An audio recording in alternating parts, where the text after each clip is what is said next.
I've just seen Avatar Korra's last 10 episodes ending, and I gotta say I was quite confused but also really surprised, much like a lot of other people as I've seen on the internet. And the thing is, we don't always understand why that is. Now, the ending is really particular and different from most other series that we have seen before, which is why I'm going to try to explain and give a reason as of why we all felt enraged and maybe disappointed after seeing the credits roll out. I've come to the realization that it has to do with a lot of personal engagement within the series. Because of that, I've been sleeping one night over the subject and I've come up with the conclusion that it has to do with a lot of personal engagement within the series. But before I will elaborate on that subject, I will show you the ending first before we continue, so that you can remind more or less what happened and what you saw. So if you haven't seen the final 2 episodes yet, please do not continue as it will spoil all the experience. So make sure to watch them again before you continue with the video.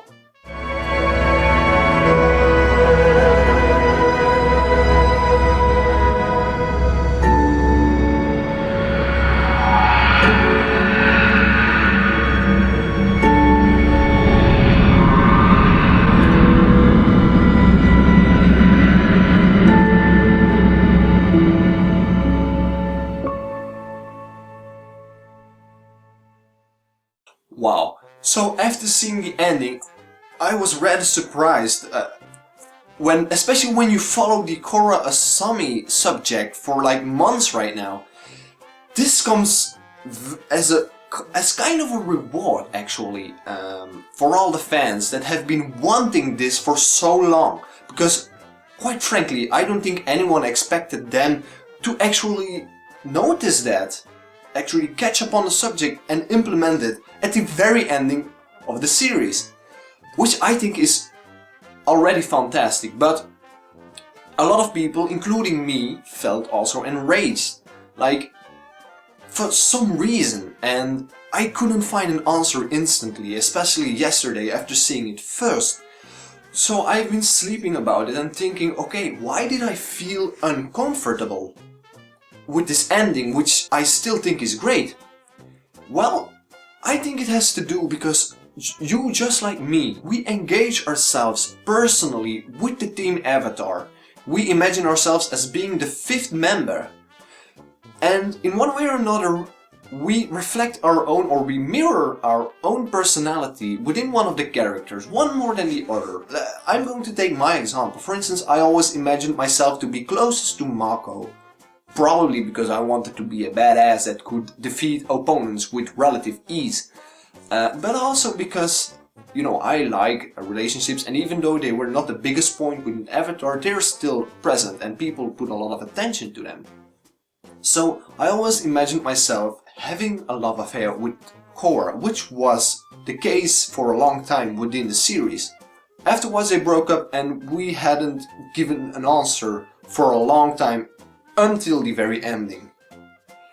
And this is probably the reason why we feel uncomfortable with this ending, because it is suggested that Asami and Korra have feelings for each other more than Bolin or Mako. So if you felt most tied to someone like Mako who ends up kind of alone at the end, that makes us feel bad. Not because it's just unpredictable, but it's not what we're used to for all those years. We're always used to having the princess and the prince going on a white horse and having a life together with no problems whatsoever. And so that is what I think was my problem with the series ending. But I've come to the conclusion that this was such a good step, a step in the right direction from the directors, for many reasons. The first is one I already mentioned. It is unpredictable. It is not what we're used to. It is effectively a change, which was an important theme within the 4th season. The second one is because, you know, it is new. It is something that is not really allowed by a lot of people, especially Nickelodeon itself, which censor kind of the same-sex relationships within child series. And you know, the creators have done it in a way that we can't say that this is bad or this is wrong. It's impossible, and they've done it in such a good way, it is probably historical. because it's the first time I've seen it in such a subtle manner. This finally allows kind of an open passage for homosexual relationships to be possible within a child series, which we have all to admit is something of the future and something of the present especially. We need to stop living under a rock and admit that this is something we see all day, and children see it as well.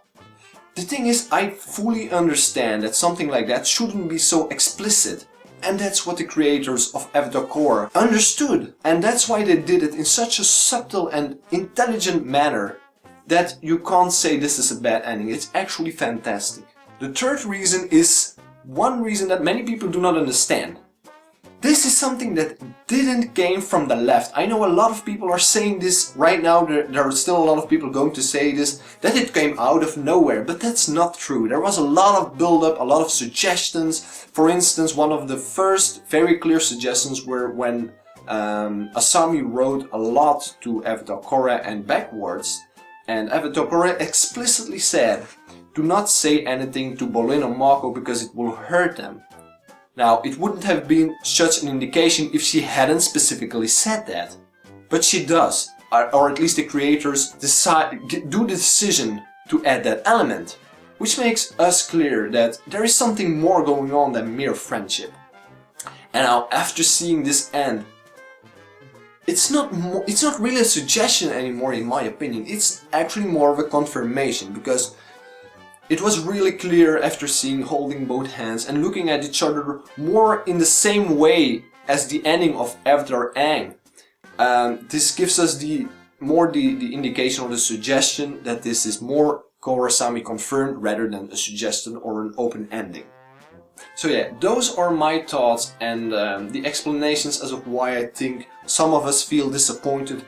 But please consider it again and understand that this is a great opportunity for the future, and I completely applaud the creators for taking that opportunity and showing it on the television. Oh, and by the way, this is a very good point with the middle finger to Nickelodeon, who cut all of their budgets for no reason. I mean, Nickelodeon has been shooting themselves within the foot for trying to completely stop this fantastic series. I don't understand where that idea came from. Maybe it was too difficult for children to understand, and then I can somewhat see why they wouldn't spend all the budget. But they have been doing it in such a way that it felt as if Nickelodeon wanted to get completely rid of the Avatar Korra series, which I think is totally unjust. And this is a really good way from the creators to actually show something that is not really allowed by Nickelodeon, but still do. And this is a really good pointing with the middle finger. I don't like to use that term, but it fitted perfectly within this situation. And this again shows another intelligent move from the creators who stand their point and say that this was a great series that had a lot of success and that there was no reason for Nickelodeon to stop the budget. So that's it. If you need some more confirmations about why it is effectively Korrasami and not just close friendship, I can name a lot of other. For instance, at the very ending, when they hold hands, I would have expected Mako or Bolin to come and say, hey, don't forget about us, we also want to go with you to the spirit world as Team Avatar. But that is not the case.